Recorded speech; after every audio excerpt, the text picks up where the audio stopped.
Professor, a gente traz agora um artigo de opinião do Haaretz para falar sobre o primeiro-ministro de Israel, Benjamin Netanyahu, e também a oposição lá em Israel.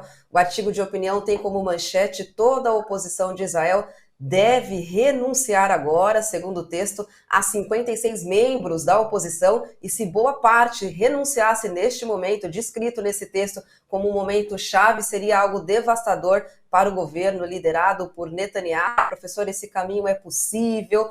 O que aconteceria caso de fato houvesse essa renúncia em massa em Israel? Olha, eu gostei muito desse artigo, achei um artigo corajoso. Eu não sei se a oposição vai acatar esta opinião deste articulista, deste jornal, que é o maior jornal de Israel, sou assinante. Você não vai conseguir ler o artigo porque esse é jornal pago. É um jornal de oposição ao... É tipo a Folha de São Paulo aqui, que faz oposição ao Lula, lá eles fazem oposição ao Netanyahu. Não quer dizer que eles são a favor dos palestinos. São. Eles defendem o Estado da Palestina. Mas eles são sionistas. Não pensa que eles são bonzinhos. Mas nesse momento eles querem interromper o genocídio. Querem o cessar-fogo imediato, criticam o exército, criticam o genocídio, eles estão batendo duro. Eu fiquei surpreso com esse artigo. Netanyahu elegeu 32 deputados. Mas ele ganhou o direito entre 120, para governar precisa 61.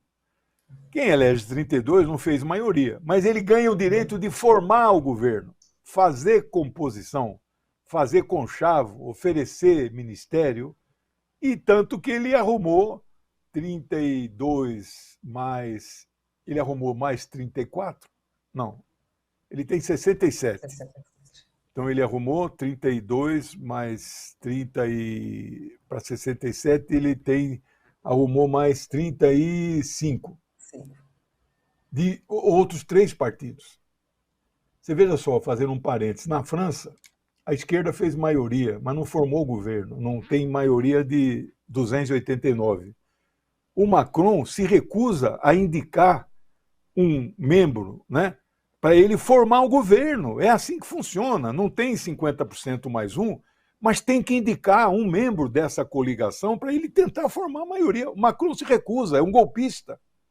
Na Israel, não. O presidente indicou: Netanyahu, forma aí o governo, mesmo só com 32. E ele formou. 67 ele tem. Só que tem 53 que são de oposição. E o que esse analista propõe? Renunciem agora. Renuncie significa assim, você acaba o parlamento, você renuncia ao seu mandato. E o parlamento de 120 não pode funcionar com 67 deputados. Seria como aqui em Brasília, 513 deputados renunciassem ao mandato. Então teria que ter novas eleições. Então a proposta é revolucionária. Não sei se a oposição vai concordar com isso, mas é uma proposta muito drástica. Então eu trouxe uma matéria de opinião. Quero aproveitar aqui para dar o break news que eu falei que daria. Nesta madrugada, Israel invadiu a Cisjordânia. Cisjordânia, eu tive lá 3 vezes, eu nunca fui para Gaza. É impossível você chegar em Gaza. Antes já era impossível, imagina agora, né? O maior ataque feito por Israel em 30 anos. Por que 30 anos? Desde setembro de 1993, quando foi assinado uma paz, mais ou menos paz. Setembro de 93 foi chamado os Acordos de Oslo. Israel devolveu a Cisjordânia para os palestinos. Yasser Arafat e Yitzhak Rabin apertaram a mão na Casa Branca, né? Atrás deles estava lá o Bill Clinton. Eles ganharam o Prêmio Nobel da Paz. Então a Cisjordânia foi devolvida. Israel se retirou da Cisjordânia e entregou para os palestinos a administração da Cisjordânia. Não tem tropas israelenses na Cisjordânia. Quem administra a Cisjordânia é a Autoridade Palestina. Foi constituída como se fosse uma presidência, como se fosse um Estado, mas não é um Estado.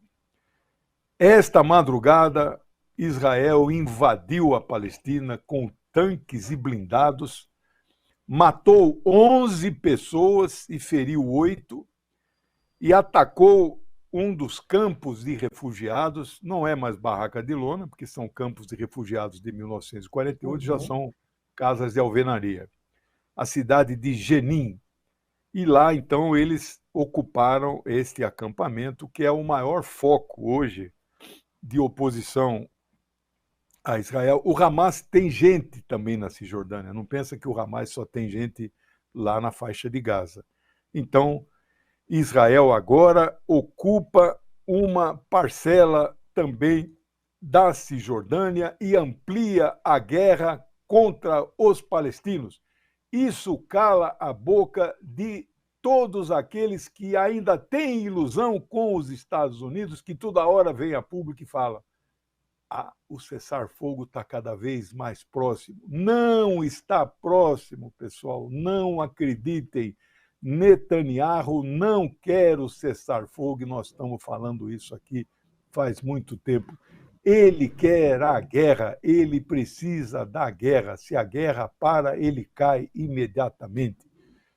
Por isso que esse articulista, olha, no desespero, renuncia, hein? Que é uma forma de derrubar este governo, porque ele por si só não vai renunciar, ele por si só não vai parar a guerra. Então, no desespero, ele propõe que os deputados vão renunciar. Eu acho muito difícil um deputado abrir mão do seu mandato. Eu já consegui os votos, eu já tenho os assessores, já tenho um alto salário, eu não vou abrir mão de nada disso. Então, é uma situação de um impasse.